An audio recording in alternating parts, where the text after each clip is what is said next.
നമസ്കാരം. ശ്രീമദ് ഭാഗവതം മൂലം പ്രഭാഷണം ഭാഗം 233 233. ഓം ഗം ഗണപതയേ നമഃ. ഓം സം സരസ്വതേ സ്വാഹ. ഓം ശ്രീ ഗുരുഭ്യോ നമഃ. ഓം ശ്രീ രംഗനാഥശർമ്മണേ നമഃ. നാരായണ നാരായണ നാരായണ നാരായണ നാരായണ നാരായണ നാരായണ നാരായണ നാരായണ നാരായണ നാരായണ. ഓം ശ്രീകൃഷ്ണാർപ്പണമസ്തു. ഓം ശ്രീകൃഷ്ണായ പരബ്രഹ്മണേ നമഃ. ഓം ശ്രീകൃഷ്ണായ പരമാത്മനേ നമഃ. ഹരേ രാമ രാമ രാമ ഹരേ ഹരേ, ഹരേ കൃഷ്ണ കൃഷ്ണ കൃഷ്ണ ഹരേ ഹരേ. ഓം ശ്രീ രുക്മിണീ സത്യഭാമാ സമേത ശ്രീ ഗോപാലകൃഷ്ണസ്വാമിനേ നമഃ. ശ്രീമദ് ഭാഗവതം തൃതീയ സ്കന്ധം അധ്യായം 10 10ാമത്തെ ശ്ലോകമാണെന്ന് പറയേണ്ടത്. വിദുരാവാചാം യഥാധ ബഹുരൂപസ്യ ഹരേരത്ഭുതകർമ്മണ കാലാഖ്യാം ലക്ഷണം ബ്രഹ്മൻ യഥാ വർണ്ണയ ന പ്രഭോ. ഇതാണ് ശ്ലോകം. അതിൻ്റെ വാക്കാർത്ഥം പറയുമ്പോൾ, അത്ഭുതകർമ്മങ്ങളെ നടത്തുന്നവനും അനേക രൂപങ്ങളെ ധരിച്ചവനുമായ ഹരിയുടെ കാലമെന്നു പേരുള്ള സ്വരൂപത്തെ പറഞ്ഞുവെന്നത് യാതൊന്നു എല്ലാം അറിയുന്ന സമർത്ഥനായുള്ളവനെ ഞങ്ങളോട് ശരിയായി വർണ്ണിച്ചാലും. ഇനി അതിൻ്റെ ഭാവാർത്ഥം പറയുമ്പോൾ, കാലത്തെക്കുറിച്ച് കാലത്തെക്കുറിച്ച് അവിടെവിടെ പറയുന്നതിനെ കേട്ട വിദുരർ അതിൻ്റെ സ്വരൂപം അറിയുവാനായി വിസ്തരിച്ച് കേൾപ്പിക്കണമെന്ന് മൈത്രേയരോട് ചോദിക്കുന്നു. എല്ലാറ്റിൻ്റെയും അറിവും അതിനെ ശിഷ്യന്മാരോട് ഉപദേശിച്ച് ധരിപ്പിക്കുവാൻ സാമർഥ്യമുള്ള ഹേ മുനെ, അത്ഭുതകർമ്മങ്ങളെ അനുഷ്ഠിക്കുന്നവനും അനന്തം സ്വരൂപങ്ങളെ, അനന്തം അറ്റമില്ലാത്തത്, എന്താണെന്ന് പറയാം, ഇൻഡിഫൈനബിൾ എന്നൊക്കെ പറയാം.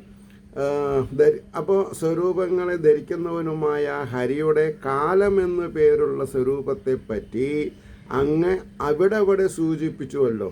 അതിൻ്റെ ശരിയായ ലക്ഷണം ഞങ്ങളോട് ഉപദേശിക്കണം എന്ന് പറഞ്ഞു. അപ്പോൾ അതിന് മറുപടിയായിട്ട് മൈത്രേയർ വരുന്നു. മൈത്രേയ ഉവാച 11ാമത്തെ ശ്ലോകം. ഗുണവ്യതികരാകാരോ നിർവിശേഷോ അപ്രതിഷ്ഠിത പുരുഷസ്തതുപദാനാം ആത്മാനം ലീലയാ അസൃജത് എന്നാണ് ശ്ലോകം. അതിൻ്റെ വാക്കാർത്ഥം പറയുമ്പോൾ, ഗുണങ്ങളുടെ സമ്മേളനം നിമിത്തം ആകൃതിയോടുകൂടിയതും വിശേഷമില്ലാത്തതും പര്യവസാനത്തോടു കൂടിയതുമാകുന്നു പുരുഷൻ. അതാകുന്ന ഉപദാനത്തോടു കൂടിയ ആത്മാവിനെ ആയാസം കൂടാതെ, അതായത് പരിശ്രമമില്ലാതെ സൃഷ്ടിച്ചു. നമ്മൾക്കൊരു സൃഷ്ടി നടത്തണമെങ്കിൽ എത്ര ബുദ്ധിമുട്ടുണ്ട് ഇല്ലേ? ഒരു കളിപ്പാട്ടാണെങ്കിലും ശരി, ഒരു റോബോട്ടിക് ആണെങ്കിലും ശരി, അല്ലെങ്കിൽ ഒരു കലം, അല്ലെങ്കിൽ ഒരു മണി, അല്ലെങ്കിൽ ഒരു ഇളത്താളം, എന്തെങ്കിലും ഒന്ന് സൃഷ്ടിക്കണം എന്നുണ്ടെങ്കിൽ എന്തൊക്കെ ശ്രമമുണ്ട്. പക്ഷെ ഭഗവാന് അതില്ല, ശ്രമമില്ല എന്നാണ് പറഞ്ഞത്. അതിൻ്റെ ഭാവാർത്ഥം പറയണം. ഇപ്രകാരം വിദുരർ ചോദിച്ചപ്പോൾ മൈത്രേയർ കാലത്തിൻ്റെ സാമാന്യ രൂപത്തെ പറയുന്നു. വിശേഷ സ്വരൂപത്തെ ഇനിയത്തെ അധ്യായത്തിൽ പറയും. സത്വാദി ഗുണങ്ങൾ സാമ്യാവസ്ഥയെ ഉപേക്ഷിച്ച് ഒന്നോടൊന്ന് അധികരിച്ച് വരുവാൻ കാരണം യാതൊന്നോ അതിനെ കാലമെന്ന് പറയുന്നു. ഗുണങ്ങളുടെ വൈഷമ്യം കാലം നിമിത്തമാകയാൽ കാലത്തെ അനുമാനിച്ചു കൊള്ളണം. പ്രത്യക്ഷത്തിൽ കാലത്തെ കാണാൻ സാധ്യമല്ല. സമയത്തിനെ കാണാൻ പറ്റില്ല. തിങ്കളാഴ്ചയാണ് ചൊവ്വാഴ്ചയാണ് എന്ന് പറയാമെന്നല്ലാണ്ട് ആ ആഴ്ച സൂക്ഷ്മാവസ്ഥയെ കാണാൻ പറ്റില്ല. വർഷത്തിനെ കാണാൻ പറ്റില്ല, അനുഭവിക്കാനേ പറ്റുള്ളൂ. അപ്പോൾ ഇന്ദ്രിയങ്ങളാൽ അറിയപ്പെടുവാൻ യോഗ്യമായ വിശേഷം കാലത്തിനില്ല. അതുകൊണ്ട് അതെ, അപ്പോൾ കാലത്തിനില്ല. അതുകൊണ്ട് അവസാനവുമില്ല. അതിങ്ങനെ തുടർന്നുകൊണ്ടിരിക്കും. അവസാനമില്ലാത്തത് കൊണ്ട് ആദ്യവുമില്ലെന്നറിയണം. ഈ കാലം എപ്പോൾ തുടങ്ങി ആർക്കും പറയാൻ പറ്റില്ല, എപ്പോൾ അവസാനിക്കും അതും പറയാൻ പറ്റില്ല. അപ്പോൾ ആദ്യന്തരഹിതമായ അതിനെ ഉപദാനത്വേന സ്വീകരിച്ചിട്ടുള്ള ഈശ്വരൻ തന്നെ തന്നെ അനായാസേന വിശ്വരൂപേണ സൃഷ്ടിച്ചു. വിശ്വരൂപേണ വിരാട് സ്വരൂപത്തെ സൃഷ്ടിച്ചു. ലോകങ്ങളെ സൃഷ്ടിപ്പാൻ അന്യപദാർത്ഥം ഇല്ലാത്തത് കൊണ്ട് കാലം തന്നെ ഉപദാന കാരണം എന്ന് പറയും. കാലമാണ് സുഖദുഃഖങ്ങളെ തരുന്നത് അല്ലേ. ഇനി അടുത്ത ശ്ലോകം 12. വിശ്വം വൈ ബ്രഹ്മതന്മാത്രം സംസ്ഥിതം വിഷ്ണുമായയാ ഈശ്വരേണ പരിച്ഛിന്നം കാലേന അവ്യക്തമൂർത്തിന എന്ന് പറയണം. അതിൻ്റെ വാക്കാർത്ഥം പറയാം. വിഷ്ണുവിൻ്റെ മായയാൽ സംഹരിക്കപ്പെട്ട ലോകം ബ്രഹ്മസ്വരൂപമായിരിക്കുന്നു. ഈശ്വരനാൽ അവ്യക്തമായ മൂർത്തിയോടുകൂടിയ കാലം നിമിത്തം വേറെ പ്രകാശിപ്പിക്കപ്പെട്ടു എന്ന് പറഞ്ഞു. ഇനി അതിൻ്റെ ഒരു ഭാവാർത്ഥം വരണം. ഈശ്വരൻ്റെ സങ്കല്പമാകുന്ന മായാശക്തിയാൽ സംഹരിക്കപ്പെട്ട ലോകം ബ്രഹ്മസ്വരൂപമായിട്ട് സദ്രൂപം നന്നായിത്തീർന്നു. ഈശ്വരനാകുന്ന കർത്താവ് കാലമാകുന്ന ഉപദാനത്തെ കൊണ്ട് സദ്രൂപമായിരുന്ന ആ വിശ്വത്തെ ബ്രഹ്മത്തിൽ നിന്ന് ഭിന്നം എന്ന പോലെ പ്രകാശിച്ചു. കാലത്തിൻ്റെ സ്വരൂപം അവ്യക്തമാകുന്നു, ഇന്ദ്രിയഗ്രാഹ്യമല്ലെന്ന് സാരം. ഈ കാലത്തിൽ ഒരാൾ സുഖിക്കുമ്പോൾ ഒരാൾ ദുഃഖിക്കുന്നുണ്ടാവും അല്ലേ. ഒരാൾ സമ്മിശ്രമായിട്ടായിരിക്കാം. അപ്പോൾ ഒരേ കാലം തന്നെ പലർക്കും പല രീതിയിലായിരിക്കും എന്ന് പറയണം. അടുത്ത ശ്ലോകം 13.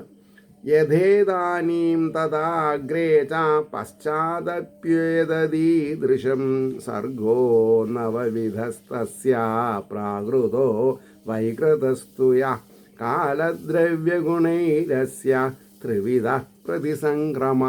ഇതാണ് ശ്ലോകം. ഇത് ഇപ്പോൾ ഏതു വിധമോ മുമ്പ് അങ്ങനെ മേലിലും ഇപ്രകാരം അതിൻ്റെ സൃഷ്ടി 9 വിധം യാതൊന്ന് പ്രകൃതികാര്യം വികൃതികാര്യം ഇതിൻ്റെ പ്രളയം കാലം ദ്രവ്യങ്ങൾ ഗുണങ്ങൾ എന്നിവ നിമിത്തം 3 വിധം എന്ന് പറയും. ഇനി അതിൻ്റെ ഭാവാർത്ഥം ശ്രദ്ധിക്കുക. കാലം ആദ്യാവസാനമില്ലാത്തതാണെന്ന് പറഞ്ഞതിനെ ഉറപ്പിക്കുവാൻ വേണ്ടി കാലമാകുന്ന കാരണത്തിൽ നിന്നുണ്ടായ കാര്യസ്വരൂപമായ വിശ്വം ആദ്യന്തമില്ലാത്തതാണെന്ന് ടൈം ഇമ്മമോറിയൽ എന്ന് പറയാൻ പറ്റാത്ത കാലം കാണിക്കുന്നു.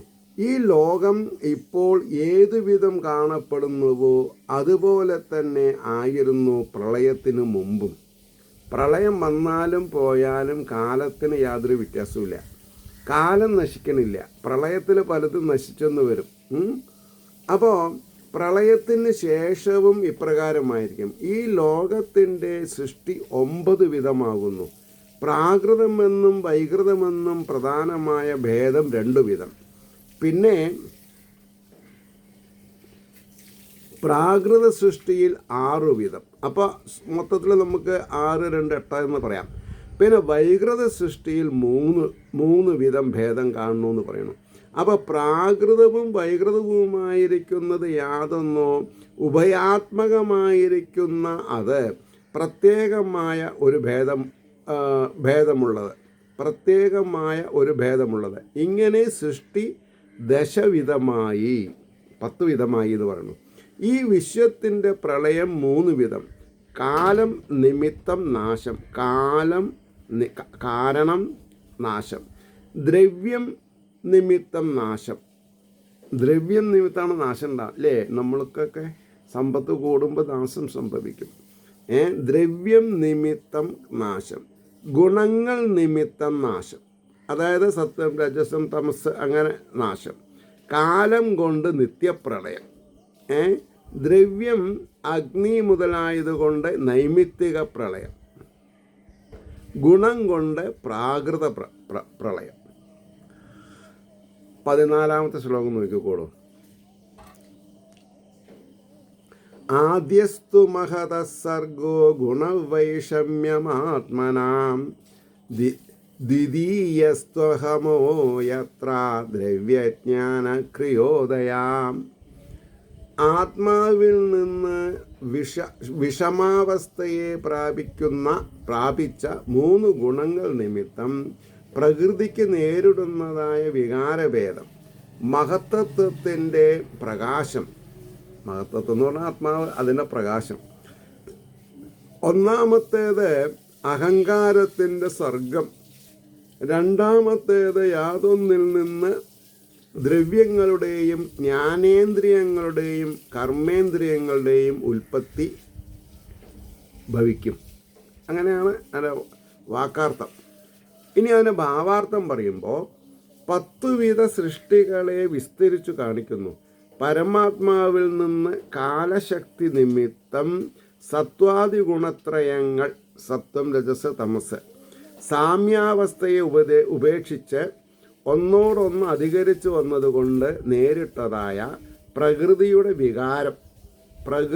വികാരം, കല്ലാണ് മണലാവണത്, മണ്ണും കട്ട ആണ് വലിയ വലിയ പാറക്കല്ലായിട്ട് മാറുന്നത്, മൺതരികൾ ഒന്നിച്ചിട്ട് അത് കാലാണ് സൃഷ്ടിക്കുന്നത്. അപ്പോൾ നമ്മൾക്ക് ഈ വീട് പണിക്കൊക്കെ കല്ലിറക്കുമ്പോൾ പറയും 1-ാം നമ്പർ 2-ാം നമ്പർ എന്നൊക്കെ. വെള്ളം ഒഴിച്ചാൽ മണ്ണായി പോണ കല്ലുണ്ട്, വെള്ളം ഒഴിച്ചാലും സ്ട്രോങ് ആയിട്ട് നിൽക്കുന്ന കല്ലുണ്ട്, അല്ലേ? അത് കരിങ്കല്ലിനുമുണ്ട്, ചെങ്കല്ലിനുമുണ്ട്. ഇതൊക്കെ ആരാ പിന്നെ ഈ കല്ലിന് മൂപ്പ് കൊടുക്കുന്നത്? ഞാനും നിങ്ങളല്ലല്ലോ, കെമിക്കലായിട്ടും അല്ലല്ലോ, കാലാണ് കൊടുക്കുന്നത്, കാലം. അപ്പോൾ പറയണു ഈ പ്രകൃതി വികാരത്തിൻ്റെ മഹത്വത്വം എന്ന് പേർ. അതിനാൽ മഹത്തത്വത്തിൻ്റെ ഉൽപ്പത്തി 1-ാമത്തെ സർഗം, മഹത്തത്വത്തിൻ്റെ ഉൽപ്പത്തിയാണ് 1-ാമത്തെ സർഗം. രണ്ടാമത്തേത് പ്രകൃതി വികാരത്തിന് അഹങ്കാരതത്വം എന്ന് പേർ. ഇതിനെ അഹങ്കാര സൃഷ്ടി എന്നും പറയും.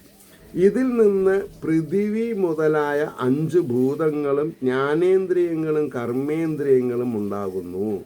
പൃഥിവി, കാറ്റ്, അഗ്നി, ജലം, ഭൂമി, അതാണ് പഞ്ചമഹാഭൂതങ്ങളെന്ന് പറഞ്ഞത്.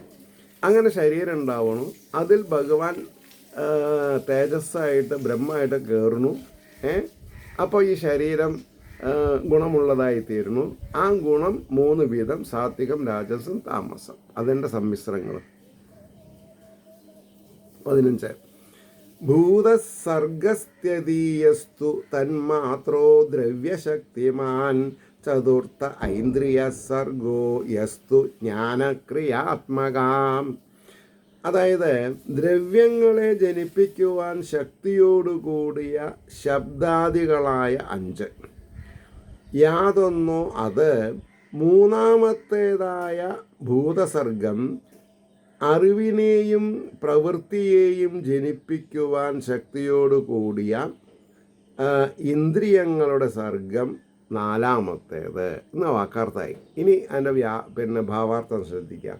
ശബ്ദാദികളായ 5 വിഷയങ്ങൾക്ക് തന്മാത്രകൾ എന്ന് പറയണം. അതിൽ നിന്ന് ആകാശാദികളായ ദ്രവ്യങ്ങളുണ്ടാകും. ആകാശാദി ദ്രവ്യങ്ങൾക്ക് ഭൂതങ്ങൾ എന്ന് സാമാന്യ നാമധേയം. ഭൂതങ്ങൾ, പഞ്ചമഹാഭൂതങ്ങൾ. അപ്പോൾ ഭൂതസൃഷ്ടി 3-ാമത്തേത്, അതിൻ്റെ ഓർഡർ പറയുമ്പോൾ. അത് കഴിഞ്ഞിട്ട് പറയണു നേത്രാദികളായ ഇന്ദ്രിയങ്ങൾ കൊണ്ട് രൂപാതിജ്ഞാനം ഉണ്ടാകുന്നു, അല്ലേ? കണ്ണുകൊണ്ട് കാണണു, ചെവി കൊണ്ട് കേൾക്കണു, മൂക്കൊണ്ട് മണക്കണു. അപ്പോൾ വാഗാദികളായ ഇന്ദ്രിയങ്ങൾ കൊണ്ട് വചനാദികളായ ക്രിയകളുണ്ടാകുന്നു. വായില്ലെങ്കിൽ വാക്കുകൾ വരില്ല. അപ്പോൾ പറയണു വാഗാദികളായ ഇന്ദ്രിയങ്ങൾ കൊണ്ട് വചനാദികളായ ക്രിയകളുണ്ടാകുന്നു. ഇങ്ങനെ ജ്ഞാനകർമ്മങ്ങൾക്ക് കാരണമായിരിക്കുന്ന ഇന്ദ്രിയ സൃഷ്ടി 4-ാമത്തേതാണ് എന്ന് പറഞ്ഞു. ഇനി 16-ാമത്തെ ശ്ലോകം ശ്രദ്ധിക്കാം. വൈകാരികോ ദേവസർഗ പഞ്ചമോ യന്മയം മനാഷഷ്ടസ്തു തമസർഗോ യസ്ത്വബുദ്ധികൃത പ്രഭോ എന്നായി.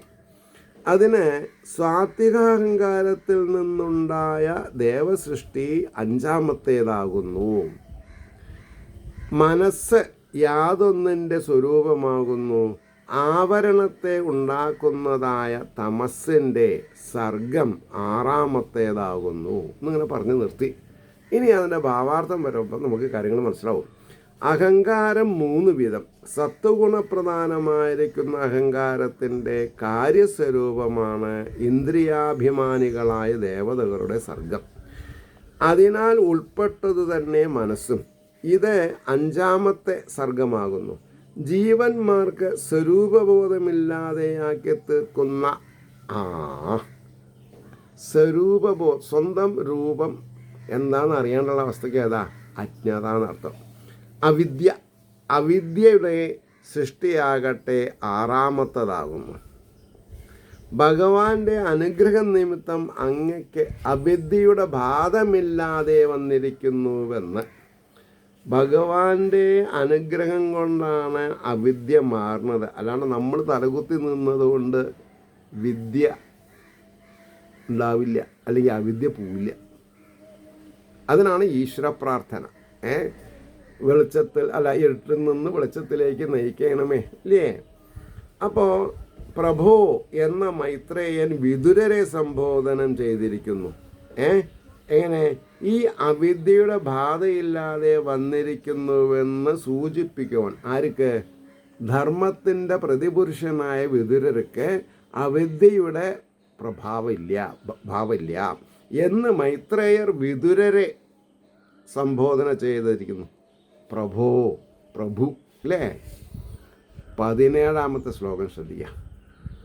ഷഡിമേ പ്രാകൃത സർഗ വൈകൃതാനഭിമേ ശൃണു രജോ ഭാജോ ഭഗവതോ ലീലേയം ഹരിമേധസാം. ഈ ശ്ലോകത്തിൻ്റെ വാക്കാർത്ഥം ഈ 6ഉം പ്രകൃതിയിൽ നിന്നുണ്ടായ സൃഷ്ടികളാകുന്നു. വൈകൃതങ്ങളെയും എന്നിൽ നിന്ന് കേട്ടാലും രജോ ഗുണത്തെ അംഗീകരിച്ചും ഹരിക്കുന്ന സ്വഭാവത്തോടു കൂടിയും ഇരിക്കുന്ന. ഹരിക്കുക എന്ന് പറഞ്ഞാൽ അല്ലേ? പിന്നെ ഗുണിക്കുക എന്ന് പറഞ്ഞാൽ ഇരട്ടിക്കുക, ഹരിക്കുക എന്ന് പറഞ്ഞാൽ ചെറുതാക്കുക. ഭഗവാന്റെ ലീലയാകുന്നു ഇത്. അതുകൊണ്ടാണ് ആരാണ് ഹരിക്കണത്? പാപങ്ങളെ ഹരിക്കണത്, അല്ലെങ്കിൽ സമ്പത്തിനെ ഹരിക്കണത്. ആ ക്രിയയുടെ ഉടമസ്ഥനാണ് ഹരി എന്ന് പറഞ്ഞത്. ഹരി എന്ന് പറഞ്ഞാൽ നമ്മളെ ചെറുതാക്കുക. എന്തിനെ ചെറുതാക്കണത്? അഹങ്കാരത്തിനെ ചെറുതാക്കിയാൽ ശുദ്ധമായി. ഇങ്ങനെയൊക്കെയാണ് അതിൻ്റെ കടപ്പ്. ഇനി ഇതിൻ്റെ ഒരു ഭാവാർത്ഥമുണ്ട്. എന്താ അത്? സപ്തമോ മുഖ്യസർഗസ്തു ഷഡിതസ്തുഷാം ചയാ വനസ്പത്യോ ഔഷധിലതാ ത്വക്സാരാ വിരുദ്ധോ ധ്രുമ. ഇതാണ്. അപ്പോൾ ഭക്ഷ്യപദാർത്ഥ സൃഷ്ടിയാകട്ടെ 7ാമത്തേത്. സ്ഥാവരങ്ങളുടെ യാതൊരു സർഗം 6 വിധം. വനസ്പതികൾ, ഔഷധികൾ, ലതകൾ, മരങ്ങൾ, പിന്നെ വള്ളികൾ, ബലമുള്ളവ ചെടികൾ, വൃക്ഷങ്ങൾ. ബലമുള്ളവ വൃക്ഷങ്ങൾ, ബലമില്ലാത്തത് വള്ളികൾ, ലതകൾ. 7ാം ഇനി അതിൻ്റെ ഭാവാർത്ഥമാണ് പറയുന്നത്. 7ാമത്തേത് ഭക്ഷണ പദാർത്ഥങ്ങളുടെ സർഗമാകുന്നു. സ്ഥാവര സൃഷ്ടിയെന്നും ഇതിന് പേരുണ്ട്. ഇതിനും 6 വിധം ഉൾപ്പിരിവുകളുണ്ട്. പൂക്കാതെ കായ്ക്കുന്ന ആൽ മുതലായവയെ വനസ്പതികൾ എന്ന വർഗത്തിൽ പറയുന്നു. പൂക്കില്ല, ആല് പൂക്കില്ല. പിന്നെ എന്തുണ്ടാവും? പൂക്കാതെ കായ്ക്കുന്ന ആൽ മുതലായവയെ വനസ്പതികൾ എന്ന് പറയുന്നു. മുളച്ച് വളർന്ന് കായ മൂത്താൽ അതോടുകൂടി ഉണങ്ങി നശിക്കുന്ന ഔഷധികൾ. നെല്ല്, ഗോതമ്പ് മുതലായ ധാന്യവർഗ്ഗങ്ങൾ ഇതിൽ ഉൾപ്പെടും. ബലമുള്ള മറ്റൊന്നിനെ അപേക്ഷിച്ച് പടർന്ന് കായ്ക്കുന്ന കുമ്പളം, മത്തൻ മുതലായവ ലതാവർഗത്തിൽ ചേരും. ലതയുടെ മരം എവിടെയെന്ന് ചോദിക്കരുത് കേട്ടോ. അല്ല, ലതയുടേതല്ല, കുമ്പളങ്ങളുടെ മരം എന്ന് പറയില്ല, കുമ്പളങ്ങളുടെ വള്ളി എന്നേ പറയുള്ളൂ. അപ്പോൾ ബലമേറിയ തോലുള്ള മുള മുതലായ ത്വക്സാരവർഗമാകുന്നു. ലതകൾ പോലെ തന്നെയെങ്കിലും കാഠിന്യം അധികമുള്ളതിനാൽ മേൽപോട്ട് പടരാതെയിരിക്കുന്ന ചെടികൾ വീരുത്തുക്കൾ എന്ന വകുപ്പിൽ ചേരുന്നു. പുഷ്പങ്ങൾക്കു ശേഷം കായ്ക്കുന്ന മാവ് മുതലായവ ദ്രുമവർഗം. ഇതിനെ സ്ഥാവരങ്ങൾ. ഇങ്ങനെ സ്ഥാവരങ്ങൾ 6 വിധം. ഇനി 19ാമത്തെ ശ്ലോകം. ഉത്സ്രോതസ്തമപ്രായ അന്തസ്പർശ വിശേഷിണാം തിരശ്ചാമഷ്ടമ സ്വർഗ സോ 28 വിധോ മത. അതിന് വാക്കാർത്ഥം പറയുമ്പോൾ മേൽഭാഗത്തേക്ക് വ്യാപിക്കുന്ന ആഹാരസഞ്ചാരത്തോടും അവ്യക്തമായ ചൈതന്യത്തോടും അന്തർഭാഗത്തിൽ സ്പർശിക്കുന്ന ബോധത്തോടും ബഹുവിധ വിശേഷത്തോടും കൂടിയവയമാകുന്നു. തിര്യക്കുകളുടെ സർഗം 8ാമത്തേത്. അത് 28 വിധമാണെന്ന് അഭിപ്രായപ്പെടുന്നു. 28 വിധം. ഇങ്ങനെയൊക്കെ അനലൈസ് ചെയ്തിട്ട് ഉള്ള കാര്യങ്ങൾ ഈ പ്രപഞ്ചത്തിനെ പറ്റിയിട്ട്, നമ്മുടെ ശരീരത്തിനെ പറ്റിയിട്ട്, സൃഷ്ടി വൈഭവം, കാലത്തിനെ പറ്റിയിട്ട് ഏതൊരു ഗ്രന്ഥത്തിലാണ് നിങ്ങൾക്ക് കാണാൻ പറ്റില്ല. കാരണം സനാതനധർമ്മത്തിൻ്റെ ആഴവും പരപ്പവും മനസ്സിലാക്കുക എന്ന് പറഞ്ഞാൽ ദാറ്റ് ഈസ് ക്വൈറ്റ് ഇമ്പോസിബിൾ. മനസ്സിലായില്ലേ? ഇനി അതിൻ്റെ ഭാവാർത്ഥം നോക്കുക. 6 വിധം ഉൾപ്പിരിവുകളുള്ള സ്ഥാവരങ്ങളെ ഒരു വർഗമാക്കുവാനുള്ള കാരണമായ സാധാരണ ധർമ്മത്തെ പറയുന്നു. ആ വർഗം ഭക്ഷണരസത്തെ താഴത്തു നിന്ന് മുകളിലേക്ക് വലിച്ചെടുക്കും. ഭൂമിയിൽ നിന്ന് വേരുകളെ കൊണ്ടാണ് വലിച്ചെടുക്കുന്നത്. അവയ്ക്കുള്ള ചൈതന്യം അവ്യക്തമാകുന്നു. സ്പർശജ്ഞാനം മാത്രമേ അവയ്ക്കുള്ളൂ. അനേകം ഭേദങ്ങൾ ആ വർഗത്തിലുണ്ട്. ഈ സാമാന്യധർമ്മങ്ങളെ അടിസ്ഥാനപ്പെടുത്തിയിട്ടാണ് അവയെ ഒരു വർഗമാക്കി വച്ചത്. ഭേജ്യപദാർത്ഥങ്ങളുടെ സൃഷ്ടിയെ വിവരിച്ച ശേഷം ഭോക്തൃവർഗസർഗത്തെ പറയുന്നു. 8ാമത്തേത് തിര്യക്കുകളുടെ സർഗമാകുന്നു. അത് 28 വിധമാണെന്ന് നിശ്ചയിക്കപ്പെട്ടിരിക്കുന്നു എന്ന് പറഞ്ഞു. ഇനി 20ാമത്തെ ശ്ലോകം നോക്കുക. 20ഓട് കൂട്ടിയിട്ട് നിർത്താം. അവിതോ ഭൂരിതമസോ ഗ്രാമജ്ഞാ ഹൃദ്യവേദിന ഗൗരജോ മഹിഷ കൃഷ്ണ സൂകരോ ഗവയോ തുരു. ഇതാണ് വാചകം. അപ്പോൾ ഇതിൻ്റെ വാക്കാർത്ഥം പറയുമ്പോൾ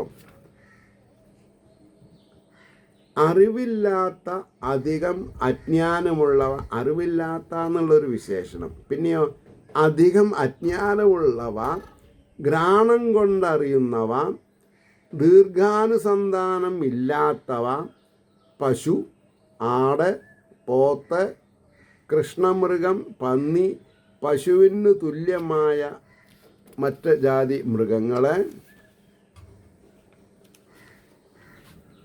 അനേകം കൊമ്പുള്ള മാനിന് തുല്യമായ ഒരു ജാതി വർഗം, രുരു എന്ന് പറയാൻ. അതിൻ്റെ ഭാവാർത്ഥം തിര്യക്കുകളുടെ, അതായത് തിര്യക്കുകളെന്ന് പറഞ്ഞാൽ ജനറലായിട്ട് മൃഗങ്ങളെന്ന് അർത്ഥം പറയും. സാധാരണ ലക്ഷണം പറയുന്നു. ഇന്നലെ, ഇന്ന്, നാളെ, കഴിഞ്ഞതും കഴിയുന്നതും കഴിവാനുള്ളതുമായ കാര്യങ്ങളുടെ വിശേഷ ചിന്ത ഇവയ്ക്കില്ല. ആടുകൾക്ക്, മാടുകൾക്ക്, സിംഹം, അതേമാതിരി നരി, വാട്ടവർ ഇറ്റ് ഈസ്, എന്താണ് ഇന്ന്, നാളെ, കഴിഞ്ഞതും കഴിയുന്നതും കഴിവാനുള്ളതുമായ കാര്യങ്ങളുടെ വിശേഷ ചിന്ത ഇവയ്ക്കില്ല. എനിക്ക് നാളേക്ക് കുറച്ച് പുല്ല് തരുമോ, എടുത്തു വയ്ക്കുമോ കേട്ടോ എന്നാരും പറയില്ല. മനുഷ്യന്മാർ പറയും എനിക്ക് നാളെ നേരത്തെ പോകണം,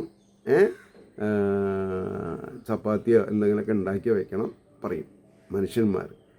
അപ്പോൾ വിശേഷജ്ഞാനമില്ലാത്തവരാണ് പശുക്കൾ. ആഹാരം, നിദ്ര, മൈഥുനം എന്നിവയെക്കുറിച്ചുള്ള അറിവല്ലാതെ മറ്റു വിധമായ അറിവൊട്ടുമില്ലാത്തവ പ്രായേണ ക്രോധസ്വഭാവികൾ ഇഷ്ടമായ കാര്യത്തിൻ്റെ ജ്ഞാനം ഗന്ധം കൊണ്ട് മാത്രം ഉണ്ടാകും. ഇപ്പം ആനയൊക്കെ തുമ്പിക്കൈയിൻ്റെ സ്പർശനം കൊണ്ടാണ് ഭൂമിയിൽ തനിക്ക് മുന്നോട്ട് കാല് വയ്ക്കാനുള്ള ശക്തി ആ ഭൂമിക്കുണ്ടോ ഇല്ലയോ എന്നൊക്കെ അറിയാം. അപ്പോൾ സുഖദുഃഖാദികളുടെ ഓർമ്മ അധിക കാലം നിൽക്കില്ല. എത്ര അടി അടിച്ചാലും പോത്ത് പിന്നെയും ഉടമസ്ഥൻ പറഞ്ഞത് കേൾക്കും, ഇല്ലേ? അപ്പോൾ ഇതാണ് ഈ വർഗത്തിനുള്ള സാധാരണ ധർമ്മം. 28 വിധം ഭേദങ്ങളുണ്ടെന്ന് പറഞ്ഞതിനെ വിവരിക്കുന്നു.